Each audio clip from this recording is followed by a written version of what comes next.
नमस्कार दोस्तों, welcome to mentor classes Pune. आज के इस वीडियो में हम बात करने वाले हैं बेस थ्योरम। और बहुत सारा कंफ्यूजन्स रहता है बच्चों के दिमाग में कि यार बेस थ्योरम को कैसे डील करें।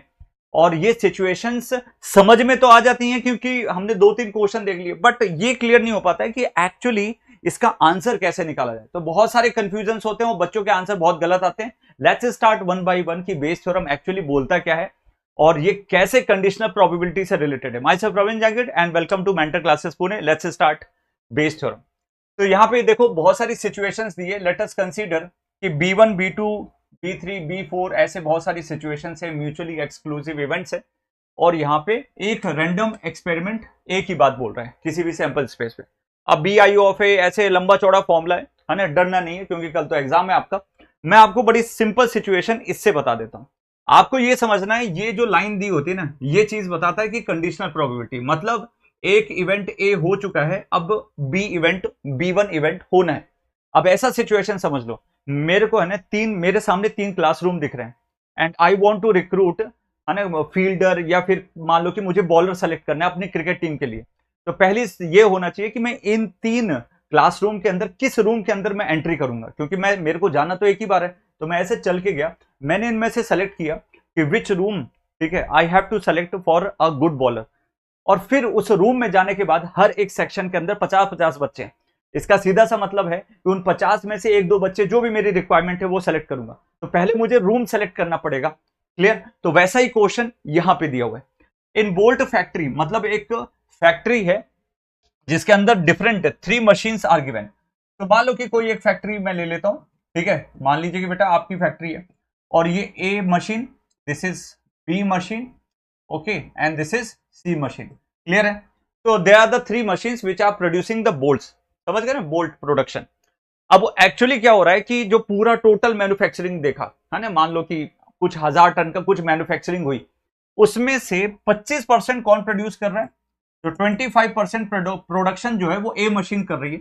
सेकंड जो है वो 35% का प्रोडक्शन बी मशीन कर रही है एंड 40% का प्रोडक्शन कौन कर रहा है बेटा? सी मशीन कर रही है। Okay, now 542% are defective bolts. जब ये प्रोडक्शन कर रहे हैं तो ऐसा भी देखा गया कि जो मशीन ए जब भी प्रोडक्शन करती है तो उसमें कितने परसेंट का एरर आ रहा है, मतलब कितने डिफेक्टिव है? 5%। और इसमें कितने डिफेक्टिव है? That is 4%। और इसमें कितने डिफेक्टिव है? That is 2%। इतनी चीज क्लियर? तो ये पूरी सिचुएशन मैंने तुम्हारे सामने ला के रख दी है। अब क्वेश्चन क्या बोल रहा है, क्वेश्चन की डिमांड क्या है वो बोलो। क्वेश्चन व्हाट, ठीक है, the bolt is drawn at random. हमने बस आंख बंद करके, मैंने नहीं देखा कि ए मशीन है, बी मशीन है या सी मशीन का लॉट है। मैंने बस आंख बंद किया और जहां पे भी हाथ गया वहां से निकाल लिया और मैंने देखा कि यार ये तो डिफेक्टिव है। तो अब क्वेश्चन ये बोल रहा है कि भाई जो भी प्रोडक्ट है वो डिफेक्टिव होना चाहिए, बट कंडीशन ये है कि भाई वो कौन सी मशीन का होना चाहिए? That should be from B. तो मैंने निकाला क्या? मैंने निकाला डिफेक्टिव, ठीक है, मतलब ये डिफेक्टिव निकाला। जो पहले हो चुका है उसको इधर राइट से लिखेंगे एंड फिर वो कौन सी मशीन का होना चाहिए? Machine number 2। तो उसको मैं बी मशीन बोल देता हूं। ये मशीन नंबर 2 मतलब बी मशीन। तो इतना क्लियर हो गया कि सर बी मशीन जो है ना वो मैं लेने वाला हूं। जहां पे अब बेस थ्योरम मैं कैसे अप्लाई करूं उसके लिए थोड़ा सा मैं इसको साइड कर देता हूं, ठीक है ना। ये सिचुएशन आप समझना बड़ी इंपॉर्टेंट है और बड़ी प्यारी चीज है जो मैं यहां पे बता रहा हूं, ठीक है। अब देखो मैं बेस थ्योरम कैसे लगाऊंगा। Okay, now look at here. अब probability that the B machine is chosen when it is defective. अब देखो, तो मैं क्या करूंगा इसके लिए, क्या ऑप्शन हो सकता है कि कोई भी आंख बंद करके आपने डिफेक्टिव निकाला और वो होना चाहिए कौन सी मशीन का? बी मशीन का होना चाहिए। उस पर मैंने डिफरेंट कलर लगा दिया, ऐसा सोचो। तो वो तभी पॉसिबल है। देखो ये क्या बोल रहा है, the P of B I, जो भी इवेंट था पी ऑफ बी आई, तो जो पहला वाला पहले के साथ चला जाएगा इस तरीके से। या वो याद नहीं करना तो सिंपल ध्यान रखो कि मैं यदि किसी रूम के अंदर गया, एक मशीन ए है, मशीन बी और मशीन सी, तो मैं गया मशीन बी के पास क्योंकि मुझे उसकी प्रोबेबिलिटी निकालनी। तो मशीन बी मैं चूज करूंगा, तो probability of choosing machine B. And जब मैंने मशीन बी चूज किया तो उस बी मशीन चूज करने के कारण उसमें डिफेक्टिव कितने थे? 4%। क्योंकि जब मैं बी मशीन चूज कर रहा हूं तो कितने डिफेक्टिव आ रहे हैं, 4%, जो क्वेश्चन ने ऑलरेडी बोला है। ठीक है, अब नीचे सैंपल स्पेस आता है, हर प्रोबेबिलिटी का सिंपल रूल है, नीचे सैंपल स्पेस आएगा। तो सैंपल स्पेस क्या है कि भाई साहब तुमने पहला ए मशीन को चूज किया और उसमें डिफेक्टिव देखा, तो I have chosen A machine and जब ए मशीन चूज किया तो उसमें डिफेक्टिव निकले, प्लस ऐसा भी तो हो सकता है और मतलब प्लस कि मैंने बी मशीन को चूज किया और उसमें डिफेक्टिव निकले, तो I have chosen B machine और उसमें बी मशीन चूज किया और उसमें डिफेक्टिव निकले, प्लस और देखो ऐसा भी तो हो सकता है और देर मस्ट बी अनदर है ना सिनेरियो कि मैं सी मशीन को चूज करूं, तो I have chosen C machine और सी मशीन को चूज करने के बाद उसमें डिफेक्टिव निकले, तो सी मशीन को चूज, देखो ऐसे लिखा जाता है कंडीशन, सी मशीन को चूज करने के बाद वो डिफेक्टिव निकले। बस आपको ये करना है, यहाँ पे यही कहानी बस। तो अब इसकी है ना जो बिल्कुल सिनेरियो है ना, आई होप ये पूरी पिक्चर क्लियर हो गई होगी। चलो एक एक करके समझते हैं। तो बोलो क्या है, P of B slash D equals to, तो बी मशीन को चूज करने की प्रोबेबिलिटी क्या थी सर, 35%, तो 35% मतलब 0.35, और डी ऑफ बी का मतलब है जब तुमने बी मशीन चूज किया तो उसमें डिफेक्टिव होने की प्रोबेबिलिटी कितनी है, 4%, मतलब 0.04।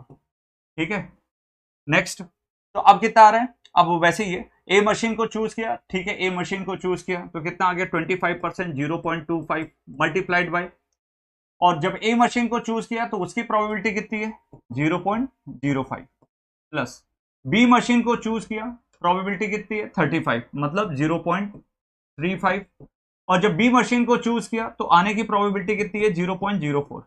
चलो ये भी समझ में आ गया। अब देखो सी मशीन को चूज किया, उसकी प्रोबेबिलिटी कितनी है 0.40, गॉट इट, और जब सी मशीन को चूज किया तो उसमें डिफेक्टिव की क्या प्रोबेबिलिटी है 0.02। यहां तक क्लियर। अब सबको कैलकुलेट कर लो, तो मेरे पास भी एक कैलकुलेटर है, फोन में डाउनलोड करके रखा है भाई, ठीक है, तो उसको कैलकुलेट करते हैं। तो 0.35 एक साथ कैलकुलेट करते हैं, आप भी शुरू हो जाओ फटाफट, ठीक है, ब्रैकेट लगा के सब कुछ सॉल्व करना, मल्टीप्लाई 0.04 होल डिवाइडेड बाय, ठीक है, अब आ जाएगा 0.25 multiplied 0.05 plus 0.35 multiplied 0.04 multiplied, sorry plus, और फिर कितना आ जाएगा 0.40 मल्टीप्लाइड 0.02, ये आ गया। ठीक है, तो इसका आंसर बनना है 0.405। So that is your answer, I hope you get it. ठीक है, तो इस तरीके से पूरी टोटल प्रोबेबिलिटी निकल गई कि भाई आंख बंद करके मैंने डिफेक्टिव निकाल लिया, पर इसकी क्या गारंटी है कि मशीन कौन सा होना चाहिए, वो स्टेटमेंट इस तरीके से लिखा जाता है मैथ्स में। ठीक है, चलो move to the next question. Similar to the previous question, this is another repeated question जो बहुत बार एग्जाम में पूछा गया and one of the most favourite question of examiner. अब देखो यार सिचुएशन बड़ी क्लियर है इसके अंदर कि 3 कंटेनर यहां पे दिए हुए हैं। अब 3 कंटेनर कैसे हैं, ए बी सी, तो मान लो कि ये कंटेनर नंबर कौन सा है, ए कंटेनर, और दूसरा कंटेनर कौन सा है सर, ये तो हो गया बी कंटेनर, और तीसरा कंटेनर कौन सा है सर, ये हो गया मेरा सी कंटेनर। अब सिचुएशन क्या है, देखो 6 रेड बॉल्स हैं और 4 ब्लैक बॉल्स हैं। अच्छा ये वाली सिचुएशन समझो, 4 रेड बॉल्स हैं एंड 6 ब्लैक बॉल्स हैं, एंड ये वाली सिचुएशन भी थोड़ा अच्छे से समझ लो, 5 रेड बॉल्स हैं एंड 5 ब्लैक बॉल्स हैं। सिचुएशन समझ गए। अब यार सिचुएशन बड़ी सिंपल सी है, क्वेश्चन को आगे पढ़ो, यदि इनके बारे में कुछ इंफॉर्मेशन दी है तो ठीक है, नहीं तो मैं एक तरीका बताता हूं कैसे जज करना है। देखो selected at random ball is drawn, बस ऐसा बोला गया। अब इसमें ये सिचुएशन नहीं दी है कि भाई ए को सेलेक्ट करना है तो ये प्रोबेबिलिटी होगी, बी को सेलेक्ट करना है तो ये प्रोबेबिलिटी होगी, कि मेरा इंटरेस्ट कौन से कंटेनर में है, ऐसा कुछ तो है नहीं यहाँ पे। जैसे मशीन ए की प्रोबेबिलिटी 25%, बी की 35% और सी की बात करूं तो 40% थी, बट इसके अंदर ऐसी सिचुएशन तो है नहीं। जब ऐसी सिचुएशन नहीं दी है तो एक चीज स्टार कर लो दिमाग में कि इसको मैं बोलूंगा equally likely to be occur. Clear है ये चीज, ये सिचुएशन दिमाग के अंदर क्लियर रखो, बिल्कुल क्लियर रखो। इसका मतलब यदि मैं कंटेनर नंबर ए को चूज करता हूं तो उसकी प्रोबेबिलिटी 1/3, इसी तरीके से कंटेनर नंबर बी को चूज करता हूं तो उसकी भी 1/3, इसी तरीके से कंटेनर नंबर सी को चूज करता हूं तो उसकी भी 1/3 होगी। ये मतलब होता है इक्वली लाइकली। अब आगे चलते हैं, क्वेश्चन में क्या बोलना चाह रहे हैं। क्वेश्चन बहुत क्लियर है, देखो लास्ट स्टेटमेंट पढ़ो। If the ball is drawn, है ना, तो कंडीशन है, ये पूरा एक स्टेटमेंट है, बट ये इस स्टेटमेंट को दो पार्ट्स में तोड़ो। द बॉल इज ड्रॉन, मैंने क्या किया, एक रूम के अंदर गया, 3 कंटेनर आंख बंद करके गया और मैंने एक बॉल निकाल दी। मुझे नहीं पता कौन से कंटेनर के मैंने अंदर हाथ डाला था, आंख बंद करके एक बॉल निकाल दी। तो इसका मतलब है प्रोबेबिलिटी दैट रेड बॉल वो मैंने ड्रॉ कर दी, ये कंडीशन है। साथ में ये बोल रहा है कि वो कौन से कंटेनर से होने चाहिए, अर्न नंबर ए, मतलब ए कंटेनर से होनी चाहिए। इतनी चीज क्लियर होगी। तो ये होती है भाई बेस थ्योरम की कंडीशन। अब यार इसको मैं लिखूं कैसे, तो पहले तो तुमको ये पता होना चाहिए नीचे कैसे सैंपल स्पेस बनाते हैं। तो सैंपल स्पेस कैसे बनाओगे नीचे, बताओ। सर मैं एक रूम के अंदर चलते हुए गया, मुझे एक कंटेनर दिखा, एक कंटेनर को उठा के ले आया, तो उस कंटेनर को चूज करने की प्रोबेबिलिटी कितनी है, पी ऑफ ए। अब जब मैं उस कंटेनर को चूज किया, देखो कंडीशन लगा रही है, फिर स्लैश पीछे से आओ, ए को चूज किया तो उसमें रेड आने की प्रोबेबिलिटी कितनी है, आर। क्लियर, तो पी आर स्लैश ए का मतलब है कि ए कंटेनर को चूज किया, देन ड्रॉइंग द रेड, मैंने एक कंटेनर को चूज किया और उसमें आंख बंद करके रेड बॉल निकाल दी मैंने। कितना सिंपल है। इसी तरीके से बाकी को लिख लो। अब मैंने रूम के अंदर गया और बी कंटेनर को चूज करके लेके आ गया, तो बी कंटेनर को चूज किया। अब मैंने देखा यार मैंने बी कंटेनर को चूज कर लिया चूज, तो अब मैं रेड कलर की बॉल जो है वो ड्रॉ करूंगा। इसी तरीके से यदि मैं कंटेनर कौन सा चूज करता हूं, सी कंटेनर, और प्रोबेबिलिटी ऑफ ड्रॉइंग, ठीक है, फ्रॉम सी कंटेनर कौन सी कलर की बॉल, रेड। अब ऊपर क्या आता है, ऊपर आता है जो रिक्वायरमेंट है। तुमको किसके बारे में बातचीत चल रही है, सर कंटेनर ए और रेड बॉल। तो सीधा सा समझो, इनमें से वो वाली सिचुएशन निकाल दो। सर मेरे को तो ये दिख रहा है, ऊपर कॉपी पेस्ट कर दो, पी ऑफ ए पीछे से आते स्लैश यार। इसका ये मतलब होता है कि आपने ए कंटेनर से निकाला, आर निकाल दिया। ये है बेस थ्योरम। मेरे को भाई कभी आज तक बेस थ्योरम का फॉर्मूला याद नहीं हुआ, तो तुम क्यों याद कर रहे हो। सिंपल सिचुएशन पे मैंने आपको हर एक चीज सिखा दी, बस अब आपको इसी को क्या करना है, थोड़ा सा फाइनलाइज करना है और सॉल्यूशन निकालना है। तो देखो चलो एक एक करके हम लोग सॉल्व करते हैं। पी ऑफ ए का मतलब है एक कंटेनर को ड्रॉ किया, मतलब 1/3। पी आर ऑफ ए का मतलब एक कंटेनर से रेड कलर की बॉल निकाल दी।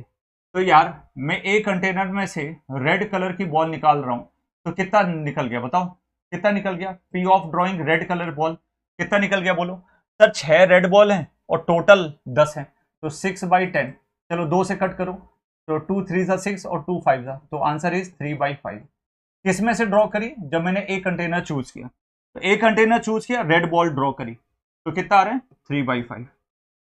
चलो नीचे देखो, तो 1/3 कॉपी पेस्ट करना है, 3/5 सेम सिचुएशन है। अब आ जाओ, पी ऑफ बी का ये मतलब है कि बी कंटेनर को तुमने चूज किया, बेटा उसकी प्रोबेबिलिटी ऑलरेडी मैं लिख चुका हूं, सब इक्वली लाइकली प्रोबेबिलिटी होती है जब कुछ भी सिचुएशन ना दी हो। दूसरी चीज है कि जब तुमने बी कंटेनर को चूज किया, कौन से बी कंटेनर को, तो प्रोबेबिलिटी जब तुमने बी कंटेनर को चूज किया एंड कौन सी बॉल ड्रॉ करी, रेड, तो बी कंटेनर को पकड़ो।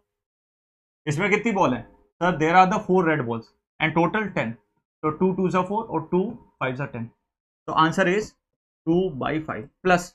इस बार कौन से कंटेनर को चूज कर रहे हो, सर मैं सी कंटेनर को चूज कर रहा हूं। क्लियर, अब सी कंटेनर को चूज करने की प्रोबेबिलिटी सबकी 1/3 है, तो ये हो गया सर 1/3 और मल्टीप्लाइड। जब तुमने सी कंटेनर को चूज किया, ठीक है, और उसमें से कौन सी बॉल निकाली, रेड, तो वो कितना हो गया, 5 रेड बॉल है और टोटल 10 है, तो 5 2 जा, ठीक है, तो कितनी आ गई 1/2। तो यहां से सिचुएशन कितनी निकल गई 1/2। आप इसको सॉल्व कर लेना and you will get your answer. मैं थोड़ा सिंप्लीफाई कर देता हूं, 3 से 3 यहां से कट गया, तो ये बन गया 1/5। नीचे देखो 3 से 3 कट गया, ये कितना बन गया 1/5 प्लस ये कितना बन गया 2/15 और ये कितना बन गया, ठीक है 1/6। सिंप्लीफाई करो, you will get your answer. Comment section में जरूर बताना कि how much the answer you are getting, ठीक है। So I hope you all have enjoyed these questions, और इनमें से हो सकता है कि क्वेश्चन जो है वो आपके एग्जाम में आ जाए। वो इसलिए बोल रहा हूं क्योंकि मैक्सिमम जितने भी मैंने वीडियो बनाए अभी रिसेंटली 1 हफ्ते के अंदर, हर एक वीडियो से 1 से 2 क्वेश्चन आए हुए हैं। तो all the very best for your examination. मिलते हैं नेक्स्ट वीडियो के अंदर। Thank you so much.